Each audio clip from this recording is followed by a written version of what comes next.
The heroes are the people of God, living in a world filled with uncertainty, war, evil, even fear, and broken promises. They wonder who is really in control. Unlike Psalms 32, this villain isn't hidden sin. The villain is fear. See, fear whispers, the world is falling apart. The enemy is stronger. God isn't paying attention. Fear convinced people to trust armies, money, government instead of God. The true king is God himself, the creator, the one whose word created everything. Who really runs this world? Every day we hear about wars, politics, economic collapse, natural disasters. People ask, who is really in control? Psalms chapter 33 answers that question with incredible confidence. The world may look chaotic, but heaven isn't panicking. God is still king. Psalms chapter 33 is a celebration. There are no requests, no complaints, no enemies being chased. David simply invites everyone to worship. Why? Because when we understand who God really is, fear begins to disappear. We have our Bibles open to Psalms chapter 33. Let's begin to read. Let the godly sing for joy to the Lord. It is fitting for the pure to praise him. Praise the Lord with melodies on the lyre. Make music for him on the 10-string harp. Sing a new song of praise to him. Play skillfully on the harp and sing with joy. For the word of the Lord holds true, and we can trust everything he does. He loves whatever is just and good. The unfailing love of the Lord fills the earth. The Lord merely spoke, and the heavens were created. He breathed the word, and all of the stars were born. He assigned the seas its boundaries and locked the ocean in vast reservoirs. Let the whole world fear the Lord, and let everyone stand in awe of him.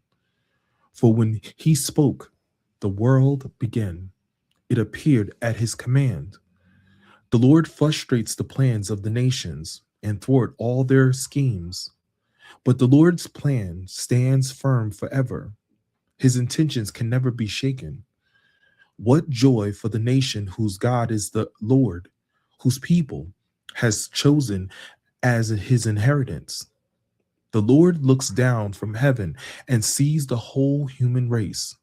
From his throne, he observed all who live on the earth.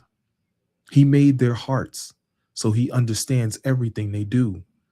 The best equipped army cannot save a king, nor is great strength enough to save a warrior. Don't count on your war horse to give you victory. For all its strength, it cannot save you. But the Lord watches over those who fear him, those who rely on his unfailing love.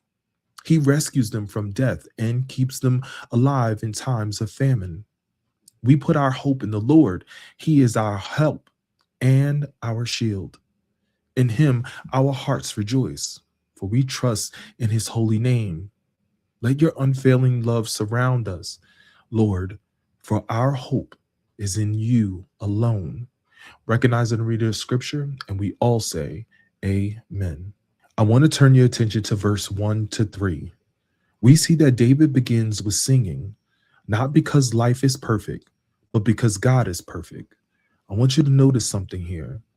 Praise comes before explanation. Sometimes we wait until life improves before worshiping. David worshiped because God never changes. This teaches us worship isn't based on circumstances. It is based on God's character.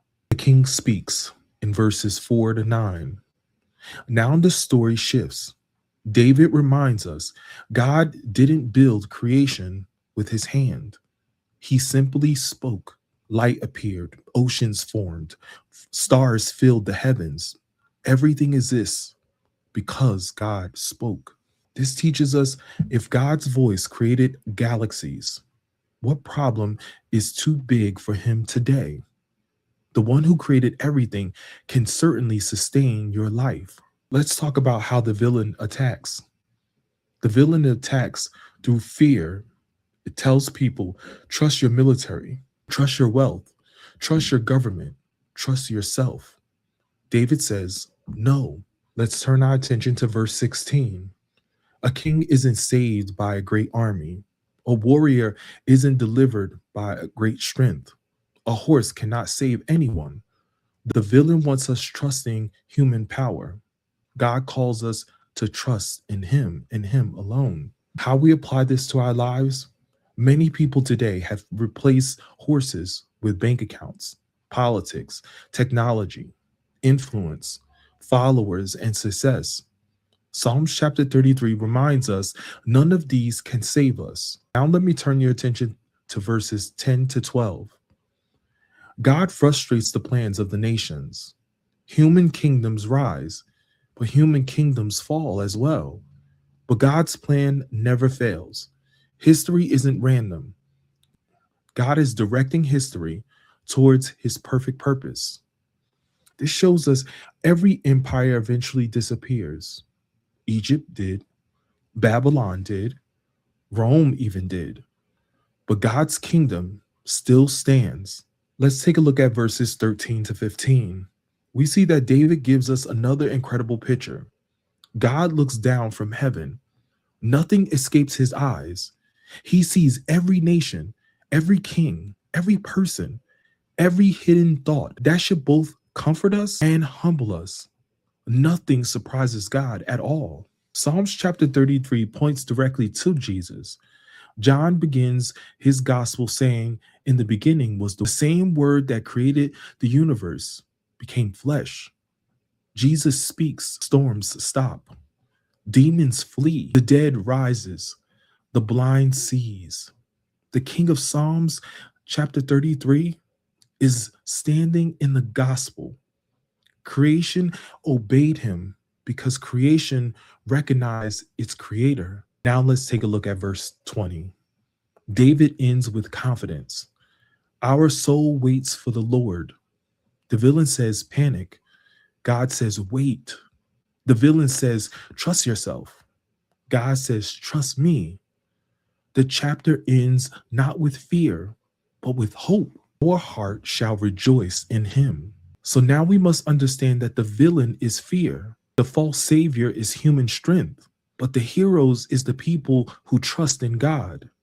The true king we see is Jesus Christ. And how we get to victory? We put our hope in place of fear. Our faith replaces panic. Worship replaces worry. How we apply this to our lives? We must understand where we have placed our confidence. Did we place our confidence in our jobs, your health, your finances, your government? Psalms chapter 33 reminds us everything else changes. God never changes. The safe place in the universe is trusting the Lord. Psalms chapter 33 points us directly to Jesus. Psalms chapter 33 prepares us for Jesus Christ. Jesus is the Word who created all things, the King over every nation, the shepherd who watches his people, the Savior human strength could never replace, the hope of every believer. David celebrates the Creator. The New Testament reveals his name is Jesus Christ. When the news fills your heart with fear, remember Psalms chapter 33. God has never lost control. He will never lose control. The King still sits on his throne. The Creator still rules his creation, and his people can rest in peace. I want you to comment, God is still on the throne. If today's teaching strengthened your faith, subscribe as we continue to discover Jesus throughout the Psalms. I want to thank you for watching. God bless you. God bless your family. Thanks.